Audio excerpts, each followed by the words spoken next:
Good day, ladies and gentlemen. My name is Gloria Tomatoe Serobe. I am the chairman of the Solidarity Fund and the founder of WIPHOLD. It is an honor and privilege to have been asked to give a keynote address this morning to kickstart the proceedings of the Standard Bank Top Women Virtual Conference. For this engagement, we are being directed to address the issue of driving women, enablement, and empowerment. This I will do through the reflections of the work and experience through the Solidarity Fund, which I chair, and also WIPHOLD, of which I am the founder. The Solidarity Fund was established in March 2020 after South Africa experienced its first COVID case on 5 March 2020. Announced by the President Ramaphosa as a collaboration between government, business, and civil society. It was established as a rapid response fund to augment the work of government in fighting the COVID pandemic. Even though we had observed it in countries like Spain, Italy, and China, and the devastation it had caused there, it still came as a nasty surprise to us in South Africa. It did not discriminate.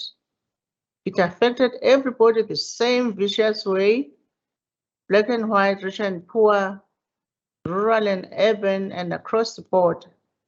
The same protocols needed to be observed. What COVID did expose, however, in South Africa was societal inequalities. The difference quickly became those who have and those who do not have access to health facilities and infrastructure. And so our interventions as a Solidarity Fund had to quickly take this into account. The poor and the women carried the large burden of this pandemic. Very soon, the humanitarian crisis formed itself into gender-based violence and food security and relief problems. The food crisis meant we had to deliver food parcels right through the country, even though this was not sustainable. We, however, followed this with farming vouchers throughout South Africa, especially in the rural areas, because almost 40% of South Africa is rural.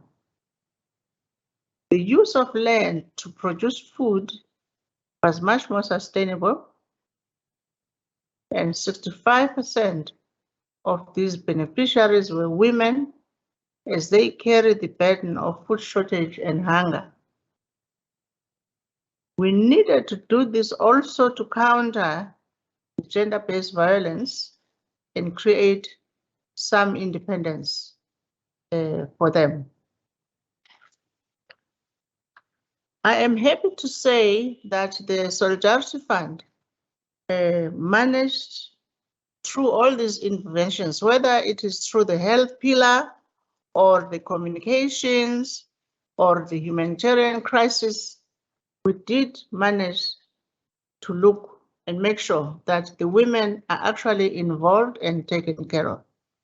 We were alive to the fact that these interventions must reach the poor and the women.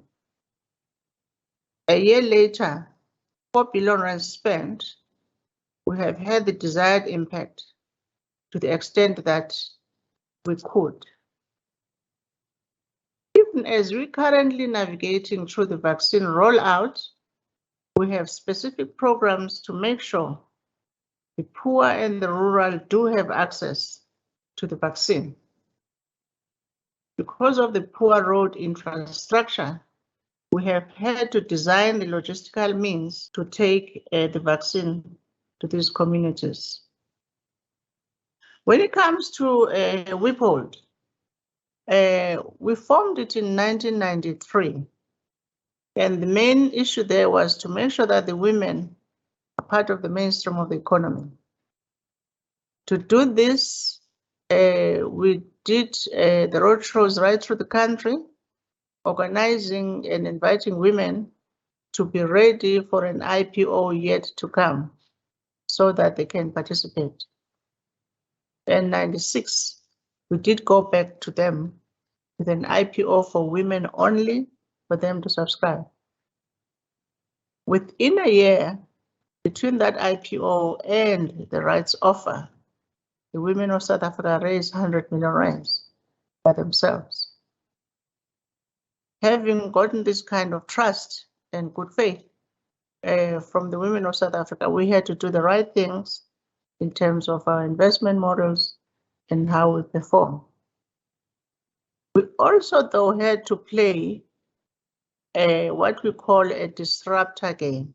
By this we mean we had to force ourselves into those sectors where women are not expected to be in. And one of those projects, we built a cement plant in South Africa. It's a sector, it's an industry that is not quite welcoming to women on the table. We also made sure that we are big participants in the financial services sector. For this, the reason is simply that the economy is pretty much dictated to by this sector, whether it is through the banks or through the Life Officers Association or the retirement plans. And so us being strategic shareholders in all mutual, Nedbank, and mutual and federal meant that we were in all of these spheres of activity in the financial services sector.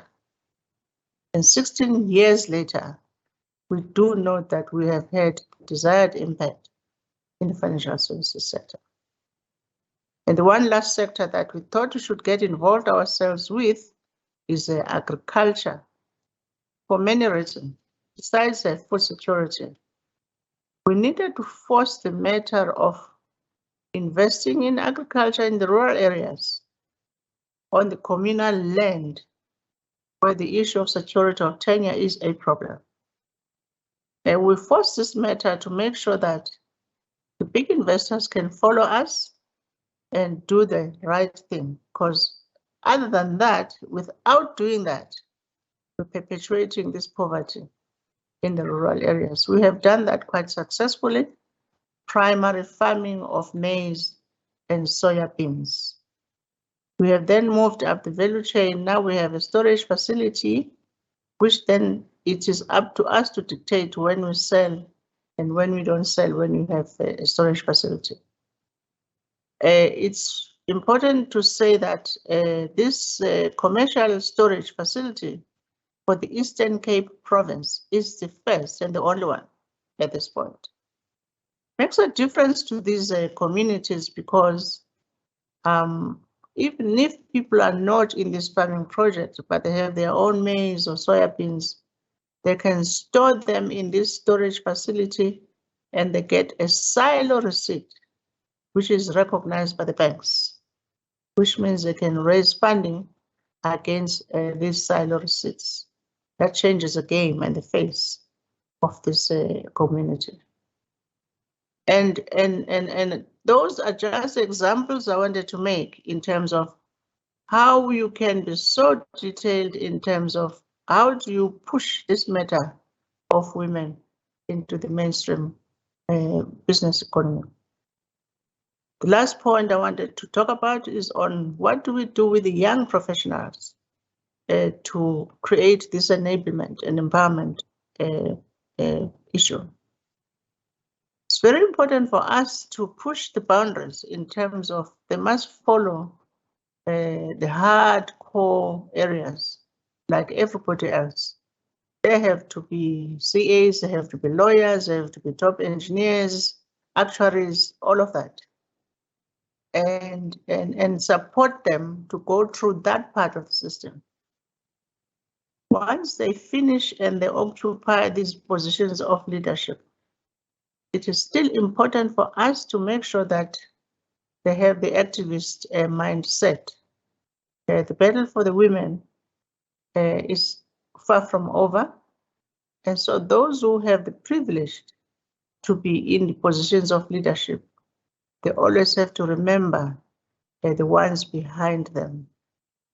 It is an unfinished business on our side because this cadre of women today are young enough not to have experienced the effect of being under the apartheid system, where this matter of women was much more harsher.